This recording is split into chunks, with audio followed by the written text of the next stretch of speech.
Free ఇసుక దోచేస్తున్నారు. స్థానిక అవసరాల పేరిట లోకల్ లీడర్ల దందా. వాగుల నుంచి రోజు వందల ట్రాక్టర్ల లారీలతో రవాణా. స్థానిక అవసరాలకు ఫ్రీ ఇసుక అంటూ నిరుడు సర్కార్ సర్క్యులేట్. అదే అదునుగా లోకల్ లీడర్లు కొందరు ఆఫీసర్లు కుమ్మక్కే దోపిడీ. ఇష్టారీతిగా చెరువులు వాగుల నుంచి ఇసుక తరలించారు.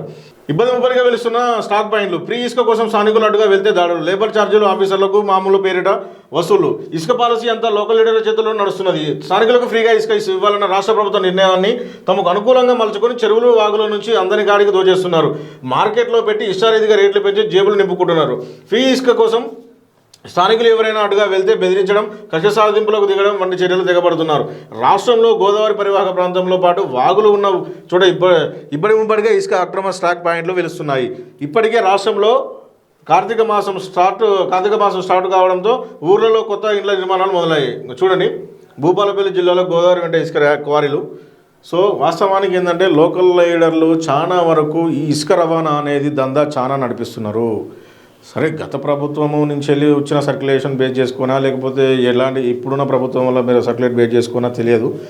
అధికారుల అండదండలతో, రాజకీయ నాయకుల అండదండలతో గ్రామీణ ప్రాంతాలలో గ్రామీణ ప్రాంతాలలో ఉన్న ఇసుకను పట్టణ ప్రాంతాలకు ఖచ్చితంగా తరలిస్తారు. నేను మొన్న చెప్పిన, మీరు 10 గంటల తర్వాత మీరు చూడండి, నేషనల్ హైవేస్ దగ్గర ఇక్కడ ఇటు వస్తే ఉప్పల్ రింగ్ రోడ్డు, ఇటు వస్తే ఎల్బీనగర్ రింగ్ రోడ్ కానీ, ఈ ఏరియాలో ఇటు వస్తే మన ఇబ్రహీంపట్నం సైడ్, ఇటు సైడ్ సాగర్ రింగ్ రోడ్ దగ్గర కానీ నైట్ 10 తర్వాత ఎన్ని వేల లారీలు వస్తాయంటే సిటీలోకి చాలా లారీలు వస్తాయి. ఇవన్నీ ఇప్పుడు ఆటోనగర్ దగ్గర పెద్ద అడ్డ ఉంటుంది, అడ్డ దగ్గర పెట్టి అమ్మడం.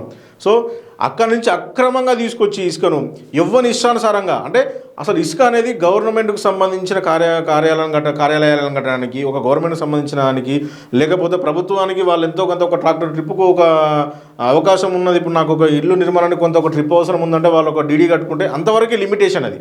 ఆ లిమిటేషన్ వాళ్ళు ఆసరాగా తీసుకొని ఎక్కువ మొత్తంలో దాన్ని ఒక ట్రిప్పుకు తీసుకొని వాళ్ళ పర్మిషన్ 2-3 ట్రిప్పులు వాడుకోవడం, 4 ట్రిప్పులు వాడుకోవడము. ఇంకొకటి ఏంటంటే, ఏ ఊర్లలో అయితే ఇసుక రవాణా జరుగుతుందో అదే ఊర్లలో పంచాయతీ సెక్రటరీ కాంచెలు, ఎంఆర్ఓ కాంచెలు ప్రతి ఒక్కరికి ఎవరికి ఎంత చెందాలో అంత చెంది దానికి సంబంధించిన క్వారీస్ ఏర్పాటు చేసుకొని వాళ్ళ ఇష్టానుసారంగా వాళ్ళు కావాలని దంద నడిపిస్తున్నారు. దయచేసి ఈ విషయంపై ప్రభుత్వం ఖచ్చితంగా దృష్టిలో పెట్టాలి. దృష్టిలో పెట్టుకొని ఈ ఇసుక దందన అనేది ఖచ్చితంగా ఆపాలి. మీరు కాళేశ్వరం సైడ్ అటు సైడ్ పోతే ఆ గోదావరి నీళ్ళు అక్కడ వస్తున్నాయి కదా, అక్కడ చూస్తే మీకు కొన్ని ఒక కిలోమీటర్ల మేర ఉంటుంది ఇసుక వీళ్ళు కొట్టనీకి లైన్, క్యూ లైన్, అవన్నీ మళ్ళీ నైట్ వరకు సిటీకి ప్యాక్ అయిపోతాయి. ఎవరు కడుతుండో, ఏ బిల్డర్ పోతున్నాయి, ఎక్కడ పోతున్నాయి అనేది ఎవరికి తెలియదు. కానీ ఎవరికి పోయేది మాత్రం మనకి